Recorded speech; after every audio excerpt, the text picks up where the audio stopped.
Hey everybody, Hoosier Jedi here with another review for you. This time I am talking episode 1 of the show Gotham. Now, this show is not supposed to air properly for about another 2 months, and in fact, it's not even really supposed to be given its big media debut until this Saturday at Comic-Con International in San Diego. However, this week also happens to mark the 75th anniversary of Batman. So certain locations this week, which happen to include my local comic book shop, were allowed to screen the first episode of Gotham for viewers. So this isn't me somehow illegally getting my hands on a copy of this first episode. My comic book shop totally had permission to screen this episode. There was even a guy from the local Fox TV station there at the shop, basically to kind of keep an eye on the DVD to make sure nothing ended up on the internet before it was supposed to. And it scored some really nice Gotham swag there at the shop today. So anyway, yes, I have indeed seen the first episode of Gotham, and I'm going to give you guys a nice review for it. Now, what I'm going to do first is just sort of a general review, talk about the show in general, and then I'm going to kind of get into the episode in more detail that will include spoilers. So let's kind of just start talking about the show in a spoiler-free fashion first. And first of all, the big question, is it good? And the answer is yes, it's good. It's really good. So let's just kind of get right into things. First of all, for a network TV series, the atmosphere in this episode, I should say, is amazing. It really does feel like you are watching a movie with a really good sized budget. I mean, you can tell there are certain shots that are obviously involve some matte painting and some CGI, but that's just kind of a given. But they go and do an amazing job of making Gotham seem like a real city. And not some kind of fantastic, crazy place that couldn't ever realistically exist, like we saw in some of the later movies from Tim Burton and Joel Schumacher, and which, not to say that the craziness of Gotham's architecture and stuff doesn't have its place, but here where the goal is to make Gotham seem like a place that exists in the real world, that's not on the table. So the atmosphere of this series right off the bat is really great. I have absolutely no complaints about any of the actors. Everybody does a really good job, and they do a good job of presenting, characters like Harvey Bullock. He's presented as a very ambiguous character. There's both good and bad sides to him, which of course does match Harvey's personality and history in the comics. Now, honestly, from what I've seen online to people talking about the series, a lot of people are some people have some mixed feelings of, like, well, one, a lot of people are just flat out upset the show is not based kind of on the Gotham Central comics. Now, the Gotham Central comics are great stuff, but this is meant to be a prequel. So one thing that I think might upset some people is that the characters we meet, well, basically are just not live action versions of the characters from the comics. But it is reasonable that they are the way they are. This is, again, a prequel. We show where these characters come from. This is in many ways the start of darkness for the villains, and the start of, Bruce Wayne taking that path to becoming Batman. So yes, there are going to be, when you look at the characters, they are missing certain iconic elements. Gordon is, he doesn't have his glasses and his mustache because he's not Commissioner Gordon. He's just Jim Gordon, who's a new detective on the Gotham police force. He has not, for lack of a better term, earned those iconic aspects of his character yet. But this is really where it all begins. And again, this is really, really strong stuff. You really get the sense that Gotham is a place, as Penguin puts it, as Bullock puts it, is a place that's on a knife edge, and it's just ready to explode. And this episode really does an amazing job of really laying the groundwork. It's really kind of putting things out there and making sure that you come away from it with the understanding that you're going to be going on one hell of a ride, and you are going to be seeing complicated and interesting characters.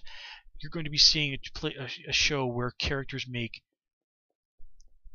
terrible mistakes, where tragedy warps good people into becoming both heroes and villains. But that it's going to be a hell of a ride. And I don't really think we could ask for much more than that. So, whatever you might think of it, of the show, don't hold what could have been. Don't hold the fact that it's not Gotham Central against it. Is basically what I'm saying. Don't hold that it's not Batman the Animated Series, the live action series. Don't hold that against it. Come and judge this show purely on its own merits, and whether or not you're just sort of a casual Batman fan, or if you're like me, somebody who is very, very into the comics. I'm sorry, I don't own a Batman t-shirt, so you'll have to make do. You're going to probably, in my book, walk away from this show very, very satisfied. Basically, what Arrow did with going in and taking Green Arrow as seriously and kind of really reinterpreting it in a new way, Gotham sort of does the whole Batman mythology, but I actually think it takes it and does a more grounded approach to it that I think works even better than even the Christopher Nolan movies. I mean, seriously, this is what I think the Christopher Nolan movies should have been.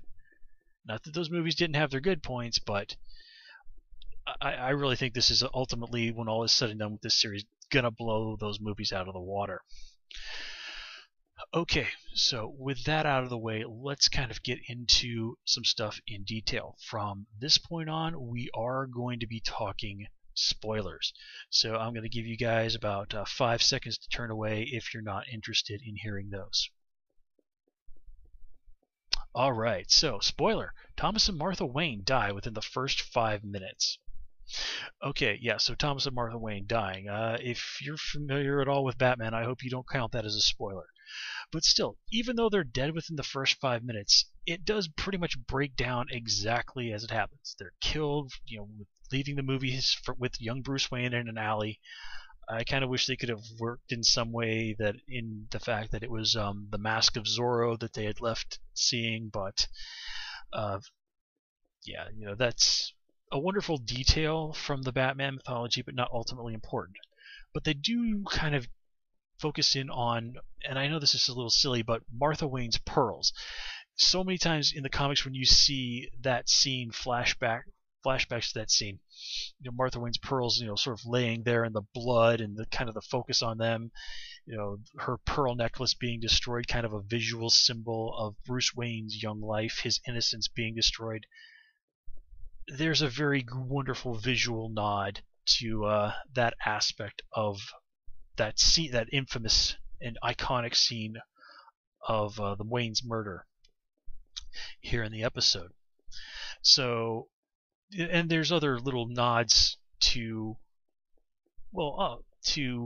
details that fans of the comics will notice. The name Grundy is checked in a cute way, and we even see, I think it's Penguin briefly reading the Gotham Gazette. So there are the little Easter eggs for people who know the Batman mythology in more detail. And of course, the whole shtick here is that Thomas and Martha Wayne are murdered, and investigation falls on Jim Gordon and his partner slash mentor Harvey Bullock. And Gordon is all like, "Yeah, let's go out and catch the Wayne's killer." And Bullock is not too thrilled with that. He literally tries to weasel out of it at the scene because he knows that if this potentially could destroy his career if they can't solve this murder. So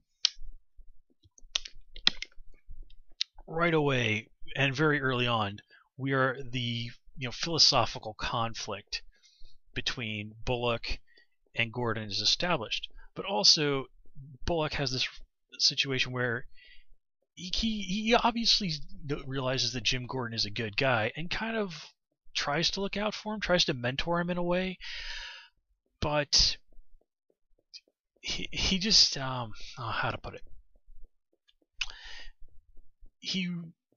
Gordon is one of those guys who just doesn't really want to get with the program in Gotham, and Harvey Bullock is all about the program in Gotham. Now, if you're familiar with his lore from the comics, Bullock is one of those characters that he kind of bounces around a little bit, but he has been portrayed basically as somebody who kind of came in from the more corrupt side of things in Gotham and ultimately more aligned himself with Commissioner Gordon and Batman and the genuinely good side of Gotham. And in a nutshell, that's a good way to put Bullock. Bullock, I actually think, and you forgive me, I can't remember the name of the Luge or something like that. Okay, one thing you guys have to understand about me is I am terrible at remembering actors' names. But in short, the guy that plays Bullock and the character of Harvey Bullock, even though this is for all intents and purposes Jim Gordon's story, he really comes in there and really steals this episode in a lot of ways. Bullock and Gordon are just going to be absolutely awesome on this show. Bullock gets the most morally complex characterization. He gets some of the funniest lines. Honestly, the only thing that I think anybody's really going to be able to come away with against this character is that he doesn't look enough like his counterpart in the comics. He, rather than a bunch of stubble, he's got a full-on proper beard, and well, to put it bluntly, he's not running around in a beat-up gray trench coat. And if you're going to go out there and hold that against the character, I'm going to flat out tell you right now, I think you're being excessive. All right, this is at the end of the day a fairly faithful interpretation of Harvey Bullock. It's just with his more slovenly aspects toned down a little bit.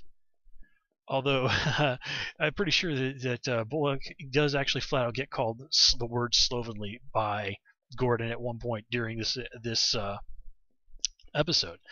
And there's a really great mentoring relationship between these two, and also an adversarial relationship. Gordon is not down with Bullock's very complacent and I'm just sort of playing along with how things are in Gotham. And of course Bullock is like, "Look, dude, you keep doing the way you're going to do it, you're going to get yourself killed and possibly me along with you."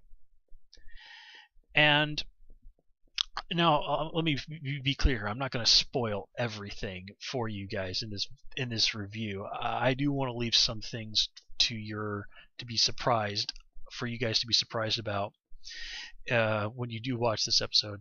And honestly, this is going to get screened at Comic-Con in a couple of days. So if you want the full-blown, blow by blow, detail review, you guys will be able to get it within a very short amount of time. But anyway, I just really want to highlight that the relationship between Jim Gordon and Harvey Bullock on this episode is going to be one of the real centerpieces. It's very, very strong. The fellow that plays Bullock is great. He's a real scene stealer, and I am just thrilled with the complexity that they are bringing to Harvey Bullock as a character. I think it's going to be one of the strongest character aspects of the show. And yeah, this is just basically, I think Harvey Bullock is going to end up being Gotham's character to watch. Let me put it that way. Now let's talk about some of the other characters. So first of all, let's talk actually about some of the smaller characters. And of course, on this episode, in fact, the very first person that we see, the very first human we see in this episode is none other than good old Selena Kyle. Yes, Catwoman. Now, she looks to be like about 16 years old in this episode. And there's not a huge amount to say about her. She literally has like 2 words of dialogue. But they are not bringing in Catwoman just to bring in Catwoman. Selena Kyle is here for a very, very good reason. And you know what, guys? I'm not going to spoil what that reason is. But suffice to say that Selena Kyle is very centric to the events that are going around. It makes sense that she is going to be a very important character this season. So, no, I won't tell you why. But what I do like is that we do see, aspects that sort of are the first hints of her ultimate destiny of becoming Catwoman. She's wearing these little kind of goggle-like things on her head, sort of very indicative of the goggles that Catwoman has actually worn in the comics for the last several years. We see her feeding a stray cat. We see her thieving skills on display. She uses some very creative ways to swipe some milk from a shopper and picks a guy's pocket. But what I like is that when she picks the guy's pocket, the guy notices and chases after her. And it shows that Selena does have the skills that will ultimately help her to become Catwoman. But again, she's barely old enough to drive, so she's certainly not at the level of being one of the world's greatest thieves.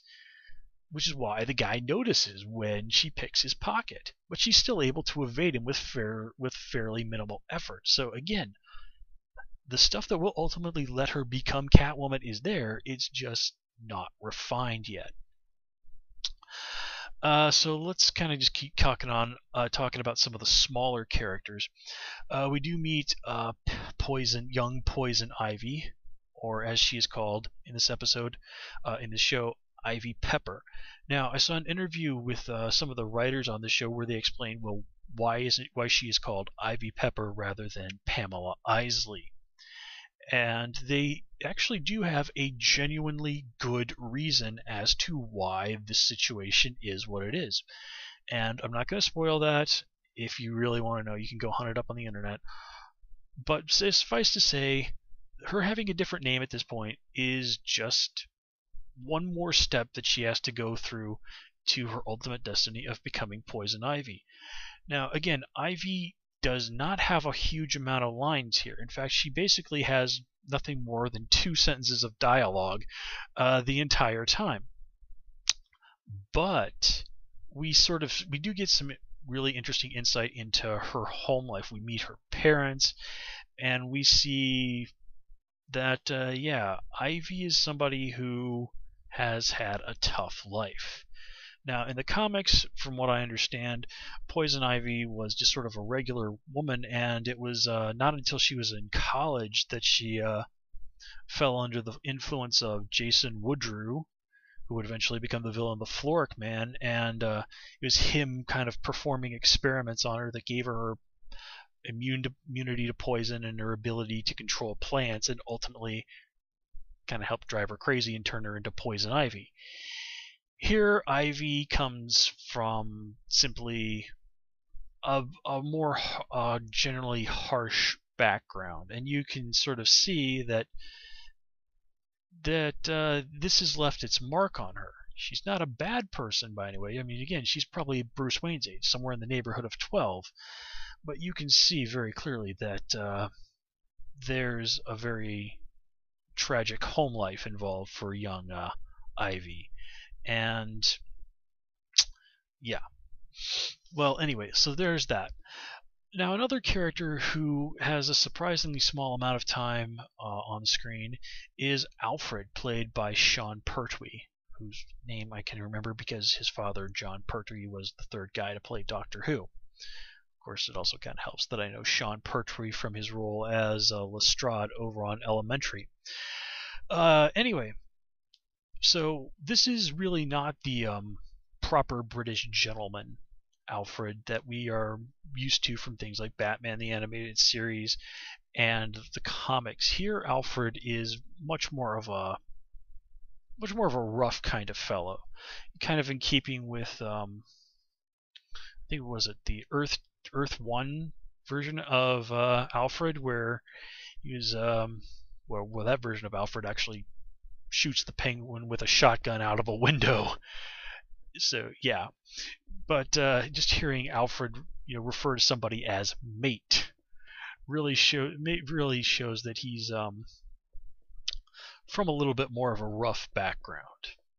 But again, his fierce protectiveness of Bruce Wayne is very, very indicative right off the bat. And this is what I really love about this version of Alfred, is this version of Alfred, is quite blunt about calling out BS.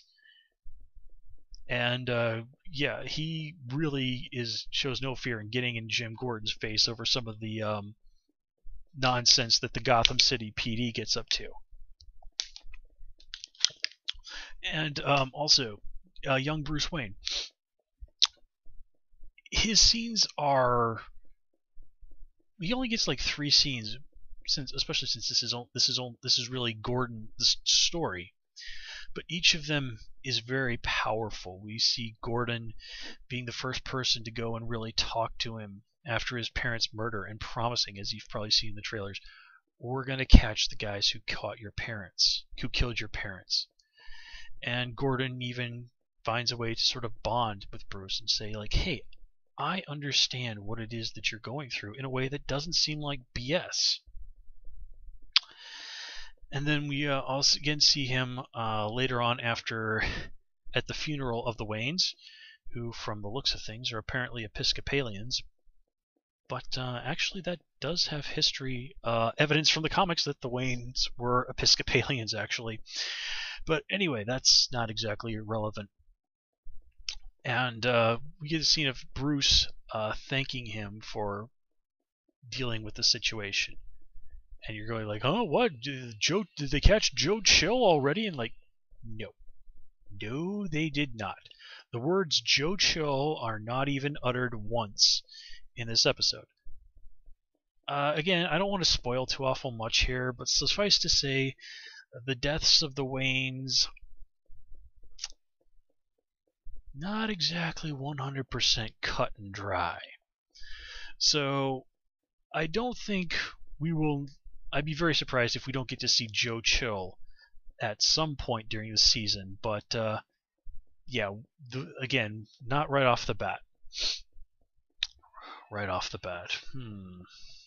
Interesting choice of words. Okay, but anyway, the final scene between him and Bruce Wayne is where Gordon, again, and I don't really want to get into too many spoilers because it's such a cool scene, but let's say Gordon has to own up to some mistakes, some bad choices, some lies that have been told. And basically, you can kind of call this the first first real alliance between, well, I don't know if it's exactly right to say Batman and Commissioner Gordon, because they're not Batman. He's not Commissioner Gordon. But it's the first understanding. The first, let's work together for justice between Bruce Wayne and Jim Gordon. And the gravity of this one, and I got to give a lot of credit to the kid that's playing Bruce Wayne. He's good. This kid is talented. He pulls that scene off so well. You can see a little bit of that steel, that harshness, that grim resolve. Just a drop of all of that you see in Batman. Again, he's like a 12-year-old kid.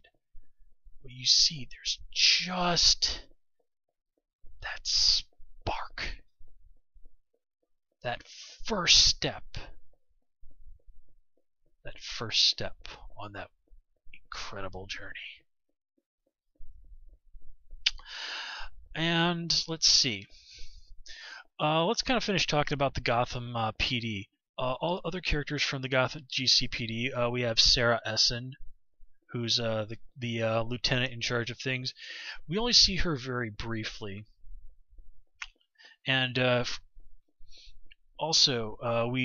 do get to see more with Renee Montoya and her partner Crispus Allen, who are part of the major crimes unit in Gotham, and not fans at all of Harvey Bullock, and the feeling is quite mutual. Of course, if you're familiar with the comics, you know actually Crispus Allen ended up becoming the Spectre, and Renee Montoya became the Question. So yeah, that's kind of cool. But Crispus has a few nice moments, but Renee, now I like that. Now Montoya is great. Montoya is one of the really nice characters who's been added to the Batman mythology in about the last 25 years or so, and she's a really strong, awesome character.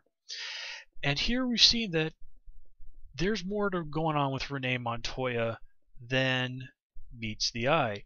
And there's this really interesting scene where she goes and she talks to Barbara Keene, who is Jim Gordon's fiance. Now, if you're not familiar with the character from the comics, Barbara Keene is the woman who ultimately does marry Jim Gordon in the comics.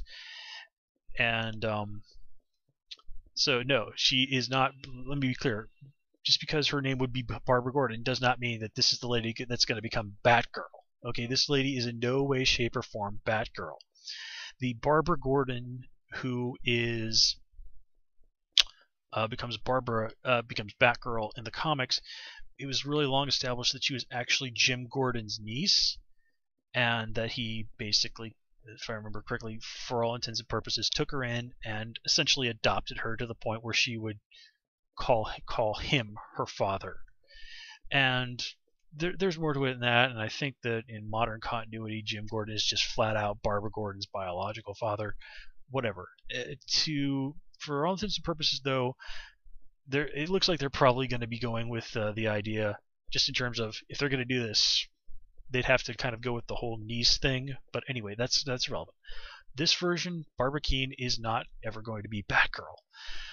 But anyway, she apparently has some history with Renee Montoya, and well, if you're familiar with Renee in the comics, it was revealed several years back that Renee is a lesbian. And it's hinted at that there's some kind of a past history between Renee and Barbara. And, well, it's pretty easy, if you're familiar with what's going on with Renee, to interpret this as possibly being sexual. And apparently, if that's the case, that Renee is not handling the idea of Barbara getting married to a guy terribly well. So it actually looks like they might be lifting a few elements from Kathy Kane, the current Batwoman, who was in fact Renee Montoya's ex, and sort of incorporating that into this version of Barbara Keene. Now, just to be clear, the lesbian Batwoman was never romantically involved with a dude, to the best of my knowledge, so now I'm sure this particular situation is going to probably raise some people's hackles for various reasons. All I'm going to say on that is it's the 21st century, guys. Let's all be open-minded, all right? But anyway, I think that we need to see more of that, what's going on between those two, before we make any serious judgments or flip out. But of course, this is the internet, so flipping out is sort of to be expected over every little thing. Anyway, let's move on. And it's time to talk about the Penguin. Now, Penguin is one of those characters that I think is probably going to upset some of the more traditional Batman fans, simply because here he's basically the valet of a gangster called Fish Mooney, played by Jada Pinkett Smith. And that's all the Penguin is. He's basically a toady. He's just sort of a wussy dude with a big goofy nose and a mild. When we first see him, a slight sadistic streak. You see him like standing there while some of Mooney's thugs are roughing up a guy, and then just while he has the chance, he just takes a bat and sort of starts whacking on a guy. Not just because he can. I mean, he's just kind of getting off on the chance to indulge in some sadism. And again, for the most part, this episode, all we see of Penguin is him acting like a toady. I mean, he's basically Smithers. But, as again said, this is all about the start of darkness. Where the Penguin's is when we first see him, and where he is by the end of this episode, he's taken a big step. Let's put it that way. And the way I've just described him, kind of Smithers to Fish Mooney's Mr. Burns, a toady. Well, that's a very far cry from the, ruthless crime boss that we're so used to seeing the Penguin interpreted as. But look at his mentor. And Fish Mooney even basically calls herself that for all intents and purposes in terms to Cobblepot. She flat out first room, like, haven't I been like a mother to you? If you look at her and think about what the Penguin is supposed to be, you realize this is where he gets it from. The Penguin, and I mean this literally, if you pay attention to one of the most hilarious scenes in this episode, literally learned at the feet of Fish Mooney. Everything that the Penguin ultimately is supposed to become, you see that in Fish Mooney. So the story of Gotham is really the Penguin's, for him, for Oswald Cobblepot, is him going from this little bootlicker to becoming one of the scariest people in Gotham City. And again, by the end of this episode, he has taken a step down that road. Only a step, but it is a serious and dark step. Oh yeah, I almost forgot to mention, we do get to meet Edward Nygma, the Riddler, of course. We only see him briefly, and as has been pointed out in the promo material, he is a CSI for the Gotham PD. And yeah, we get to see him doing his whole thing, like throwing out goofy riddles, just basically kind of using this to sort of say, like, hey, look at me, look at how smart I am, and basically coming across as kind of a pompous little dick. But again, you see how this is where it starts. This is where it all starts for the Riddler. And but anyway, to go back to talking about the character of Fish Mooney, who's played by Jada Pinkett Smith. She is an original character for the show, but she works for Carmine Falcone, who is an established character in the comics. In the comics, he's called Carmine the Roman Falcone, and the Roman is not his supervillain identity or thing like that. That's just his gangster nickname. And the lore of modern Batman is that, of course, for years and years, Carmine Falcone was the ruler of the Gotham underworld. But eventually, the folks in costumes started showing up, who were dubbed freaks, and this was, of course, people like like Joker and Scarecrow and Mr. Freeze, and they ultimately supplanted the mob as the real major force in the Gotham underworld. And of course, there's a lot more to that. If you're familiar with stuff like Batman: The Long Halloween, you know that Carmine Falcone has quite a lot going on, and he in the comics also has some very serious ties to Catwoman. But anyway, we do get to meet Falcone in this episode, and he was actually one of the few elements of this episode that I found disappointed. That he's just basically very much your cut and dry gangster who believes that the way I run this city, and I keep order. And can you imagine? And even flat out says to Gordon, yeah, sure, okay, maybe. What if you took me down? What if you took down all the corrupt people in City Hall, in the police department?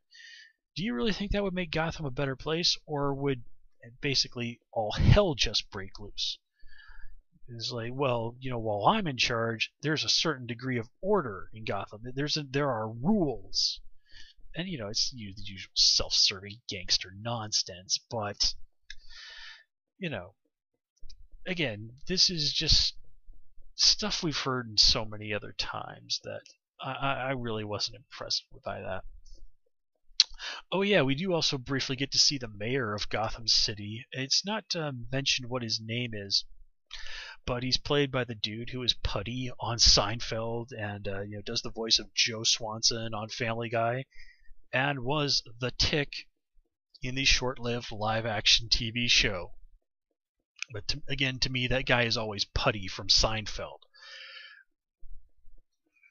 And let me see here. Just kind of running over everything in my mind again. I want to go again back to Jada Pinkett Smith as Fish Mooney. I really, really do have to give her a lot of credit. She really just breathes wonderful menace into Fish Mooney. I mean, you just look at this lady, and it's just like she's like a coiled serpent. That just she comes off, very warm and charming, but the claws are come out any second, and boy, when they do, it's just like, wow. I mean, let me just be flat out here. Jada Pinkett Smith this is one of the best performances I've ever seen from her. She is genuinely scary in this episode. It is like, wow. Fish Mooney is not somebody you want to get on the bad side of. Again, this is the woman who basically trained the Penguin to be the Penguin. Think about that for a minute. And Smith sells it. I mean, it would really not surprise me if her character is not eventually sort of retconned into the comics as an established character. I have a feeling that people are really, really going to take a shine to her role in this episode. And I said the fellow that plays Bullock kind of steals it from the dude who plays Gordon. Well, if there's a second scene stealer in this episode, it's Jada Pinkett Smith as Fish Mooney. And yeah, I think that kind of covers everything that I have to say. Again, there's more that I could talk about, but I don't want to spoil everything for you.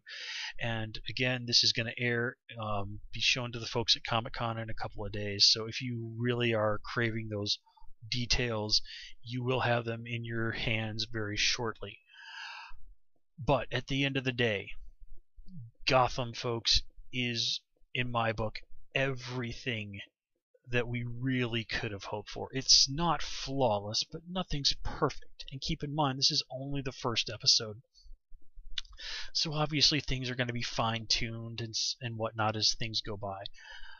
But in terms of live-action Batman, I think this is going to go down as about some of the best live-action Batman, and probably some of the best live-action DC and ever.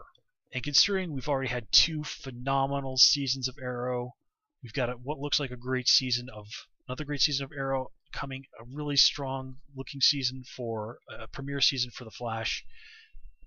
Oh god, guys, it's a great time to be a comic book fan. And this, I think, is going to be a series that is going to make its way into a lot of people's hearts. So, folks, give this series a chance. Give this series a chance when it comes on the air in September. I do not think you will be disappointed. It is fantastic. Anyway, everybody, that's all I have for you. So please comment, rate, and subscribe if you'd like to hear more comic book review goodness from me.